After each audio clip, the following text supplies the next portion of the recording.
Assalamualaikum warahmatullahi wabarakatuh. Bertemu kembali dengan cerita misteri Satria. Kali ini di episode 19 saya akan bercerita tentang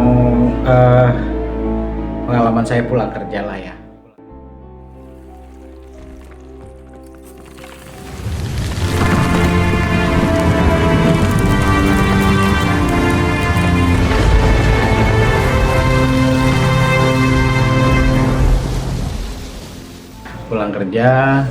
Masih pulang kerja ya, jadi artinya masih di sekitaran Jalan Irian, Jalan Nanas 4. Itu ceritanya begini, jadi pada suatu malam seperti biasa, seperti yang sudah pernah saya ceritakan di episode-episode lalu, saya kan kalau suka dianterin tukang becak tuh ya. Nah itu di satu jalan, di Jalan Irian Jaya, di nomor saya lupa nomor berapa, tapi rumahnya putih, tinggi, tingkat. Ada di depan gerbang itu, gerbangnya bentuknya ya seperti segitiga tapi tinggi. Nah itu ketika saya pulang naik becak tuh, saya nggak bilang sama tukang becak, takutnya tukang becak takut lagi kan. Saya udahlah, saya nikmati sendiri. Nah begitu masuk ke Jalan Irian Jaya, dimasuk ke jalan, setelah Jalan Blimbing 4 atau setelah jalan belokan tuh, saya perasaan kok gak enak ya. Kebetulan juga waktu itu gerimis lah. Biasanya saya kejadian itu gerimis gitu lah. Nah itu di satu rumah itu saya kebetulan perasaan gak enak, dan kemudian dari agak jauh tuh kok apa sih benda kayak hitam-hitam gede, tapi saya pikir jemuran kali ya, jemuran orang jemur apa sih, cover mobil gitu, seperti cover mobil ya. Saya cuma melihat itu taunya pas saya mendekat ya, kira-kira sekitar 3 meter menjelang gerbang tersebut, saya melirik gini kan ke kiri ini, masya Allah, saya astagfirullahaladzim itu rasanya rasa saya itu ya udah bergejolak lah, takut dan gimana, tapi ya saya paksakan, emang saya biasa lewat malam akhirnya. Jadi kayak ada makhluk begini teman-teman nih, jadi besar, dia bersandar pada pagar. Jadi pada pagar yang bentuknya tadi kayak gunungan gitu, dia begini besar gitu, jadi kayak nunduk gitu, tapi gini nih posisinya begitu. Dia hitam, saya nggak ngeliat wajahnya juga, tapi dia begitu.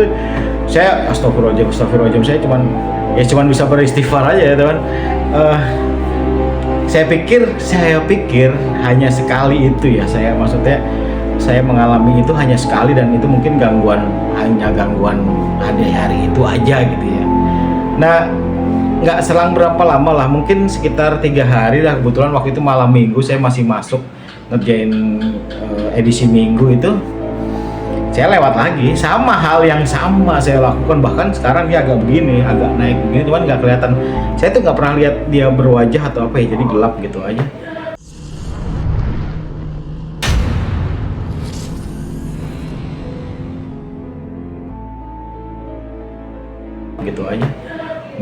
Dia begini tapi begini. Kan saya, ya Allah ya Robi. Jadi kayaknya memang apa ya, emang tempatnya di situlah. Nah, kejadian ini juga sama di gang saya nih, di gang depan rumah saya ini kan, depan ini rumah saya nih. Ini rumah saya ini, di depan ini gang sebelah sana. Sisi sebelah kiri rumah saya itu ada rumah yang saya ceritakan bahwa bertahun-tahun kosong, bahkan puluhan tahun kosong. Nah itu sama, persis sama, cuman ini kan pagarnya dia agak cuman kotak gitu, tapi sama persis begini juga di atas, besar sekali. Dan kalau yang di sini ya kayak sebenarnya nggak gini, dia begini, jadi kayak bersandar begini, besar sekali. Ini rumahnya masih ada sekarang di depan rumah saya ini, di sisi diagonal sebelah kiri ini ada, dan itu sama persis. Dan itu sebelum rumah ini dikontrak ya, sebelum rumah ini dibeli sama orang, itu masih beberapa kali saya bisa melihat itu, saya bisa melihat itu dan merasakan itu. Tapi ini begitu ada pengontrak ini kayaknya rajin ngaji, itu kemudian anak istrinya sering ngaji dan banyak pengajian lah di situ. Alhamdulillah sih udah nggak ada lagi lah saat ini, udah nggak seperti kemarin yang saya tadi bilang ada makhluk itu, nggak ada. Dulu juga yang sama, yang makhluk mampir ke belakang main di kolam itu juga udah alhamdulillah nggak ada. Jadi Itu cerita yang bisa saya bagikan ke teman-teman. Memang karena saya hidup di malam hari, lebih sering hidup di malam hari, jadi banyak sekali lah. Dan kebetulan ya, mungkin karena mata batin saya dibuka sedikit waktu itu sama Pak De saya. Saya masih ada fotonya, nanti saya bagikan ke teman-teman pada saat saya dibukakan mata batin pada usia 17 tahun. Itu tersiksa pertama, awal tersiksa tuh karena banyak lah ngelihat dan bahkan wujud gitu. Kalau saat ini setelah Pak De saya sebelum wafat itu, saya bilang bahwa Pak De saya nggak ada masalah gitu, cuman tolong jangan diwujudkan, artinya jangan diwujudkan dalam bentuk yang sebenarnya, karena sempat juga bikin saya takut. Ntar saya ceritakan ya, saya pernah punya cerita di Alas Roban. Di Alas Roban itu nanti akan saya ceritakan di episode mendatang, akan saya ceritakan bahwa bagaimana saya bisa melihat yang diceritakan teman-teman, atau ada bekas kecelakaan orang atau bekas apalah, tahanan perang atau apa sih nggak ngeliat, tapi wujud-wujud itu terlihat jelas di mata saya. Dan saya pergi itu kebetulan dengan sopir kantornya bule saya, itu juga kebetulan bisa melihat lah gitu. Jadi sinkron antara saya dan beliau, sinkron. Nanti akan saya ceritakan ya di episode ke-20 nanti ya.